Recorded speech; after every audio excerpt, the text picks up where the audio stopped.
এইটা রবীন্দ্র সরোবরের মাঝখানে একটা প্রতিকৃতি স্ট্যাচু, যে একজন মানুষকে একটা গাছ জড়িয়ে আছে।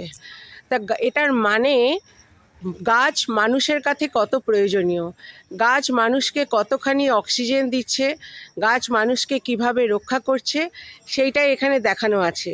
কিন্তু এটার কোনো রকম যত্ন আত্তির কিছু নেই। রবীন্দ্র সরোবরে গাছেদেরও কোনো যত্ন আত্তির নেই। গাছগুলো ঠিকমতো পরিচর্যা হয় না।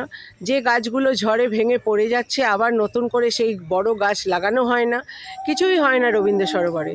সুতরাং রবীন্দ্র সরোবরের গাছগুলোকে পরিচর্যা করা খুবই দরকার, কারণ ঝড়ে গাছগুলো সমানে পড়ে যাচ্ছে এবং তার ফলে যে ছোট ছোট গাছ আমরা লাগাচ্ছি সেই গাছগুলো তো বড় হতে আবার 50 বছর লাগবে। কিন্তু যে গাছটা পড়ে যাচ্ছে তাকে যদি একটু তুলে বসানো যায় তাহলে সেই গাছটা, অনেক গাছই এরকম বেঁচে যায়।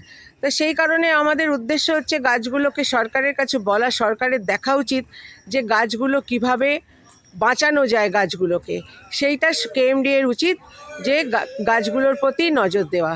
তো প্লিজ সবাই এই দিকে নজর দিন, গাছ লাগান এবং গাছকে রক্ষণাবেক্ষণ করুন।